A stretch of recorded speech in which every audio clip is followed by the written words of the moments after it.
इस constituent assembly से लेकर 1952 से लेकर आज तक चुनाव हुआ, कभी किसी ने राज्यसभा में रिजर्वेशन की बात नहीं की, विधान परिषद में बात नहीं की। आज भी राज्यसभा में शेड्यूल कास्ट और शेड्यूल ट्राइब को रिजर्वेशन नहीं है, विधान परिषद में शेड्यूल कास्ट शेड्यूल ट्राइब को रिजर्वेशन नहीं है। आप कौन सी नई बात केवल पॉलिटिकल एंगल के लिए ले आते हैं? आपने जब नहीं किया, जब तक आज तक जो है भारत के संविधान में यह कहा गया कि राज्यसभा में कोई रिजर्वेशन नहीं होगा, विधान परिषद में कोई रिजर्वेशन नहीं होगा, और जब माननीय प्रधानमंत्री जी और भारतीय जनता पार्टी इस बिल को लाती है तो आप कहते हैं राज्यसभा में रिजर्वेशन नहीं है, विधान परिषद में रिजर्वेशन नहीं है। आप पंचायत में कहिए कि कोई ओबीसी को रिजर्वेशन नहीं होगा, चाहे म्यूनिसिपल कॉर्पोरेशन में कोई ओबीसी को रिजर्वेशन नहीं होगा।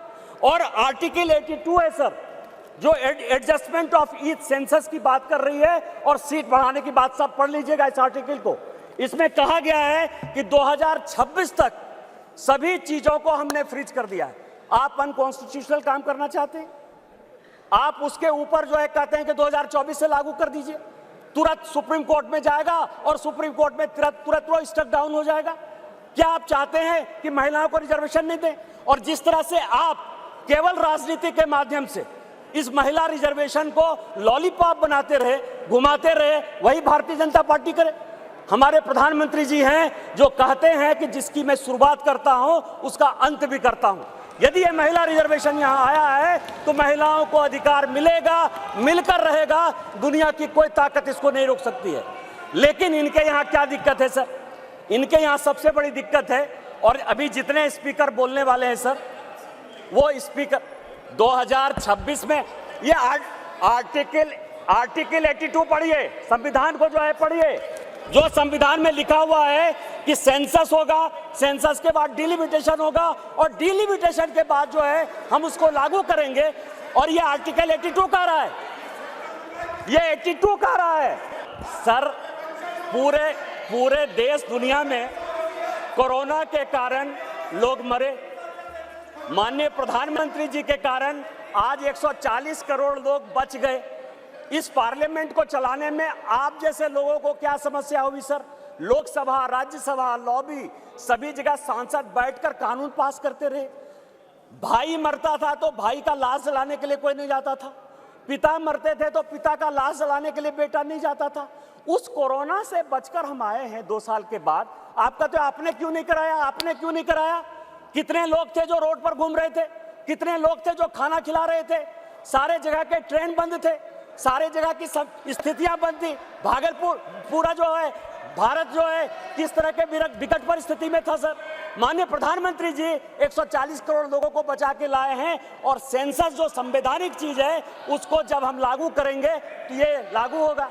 आज आप कह रहे हो क्यों नहीं लागू किए? देश में फिर से ये गलत तरह का माहौल पैदा करने की कोशिश कर रहे हैं सर। 2020 और 21 के माहौल के बाद, कोरोना के बाद कैसे सेंसस लागू हो सकता था, कैसे सेंसस हो सकता था? और माननीय गृह मंत्री जी बैठे हैं, हमेशा कहते हैं कि मैं कोई गैर संवैधानिक काम नहीं करूंगा, कोई असंवैधानिक काम नहीं करूंगा। यदि सेंसस होना है तो उसका भी डेट घोषित होगा, सेंसस होगा, डिलिमिटेशन होगा और महिलाओं को रिजर्वेशन मिलेगा। यही तो इस बिल में है 334 से, जिसके बारे में कि माननीय कानून मंत्री जी कह रहे थे सर। लेकिन क्या समस्या है कि ये अपने जो 26 पार्टियों का एक जो घमंडिया गठबंधन बनाया है सर, इंडी अलायंस, उसके सारे नेताओं का मैं भाषण पढ़ रहा था सर। आज सोनिया जी जब बोल रही थी तो मुझे लग रहा था कि वो राजनीति से ऊपर उठकर बोलेंगे, क्योंकि वो अपोजिशन की आवाज थी। मैं उनका सम्मान करता हूं सर। इस महिला रिजर्वेशन के लिए जिन महिलाओं ने पार्लियामेंट के अंदर और पार्लियामेंट के बाहर सबसे ज्यादा आवाज उठाई, वो बंगाल की गीता मुखर्जी थी और भारतीय जनता पार्टी की सुषमा स्वराज थी।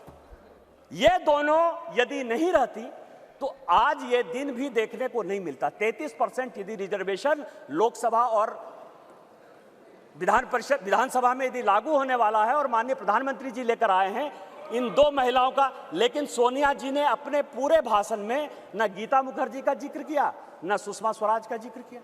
यह किस तरह की राजनीति है? अपना क्रेडिट लेना चाहती हैं कि हमारा बिल है। ये बिल आपका नहीं है, आप जो बिल लेकर आए वो गलत बिल है। और यदि इसके लिए किसी ने आंदोलन किया तो वो गीता मुखर्जी है, वो सुषमा स्वराज है। आपने ये नहीं बोलकर इस महिला बिल में भी राजनीति करने की कोशिश की। और आज का पूरा क्रेडिट जो जीता वो सिकंदर, जो गोल मारता है, यहाँ बंगाल के लोग बैठे हुए हैं, जो गोल मारता है उसी के नाम से गोल मारा जाता है। माननीय प्रधानमंत्री जी गोल मारने को तैयार हैं। ये भारतीय जनता पार्टी का बिल है और ये माननीय प्रधानमंत्री जी का बिल है, आपको ये मानना पड़ेगा।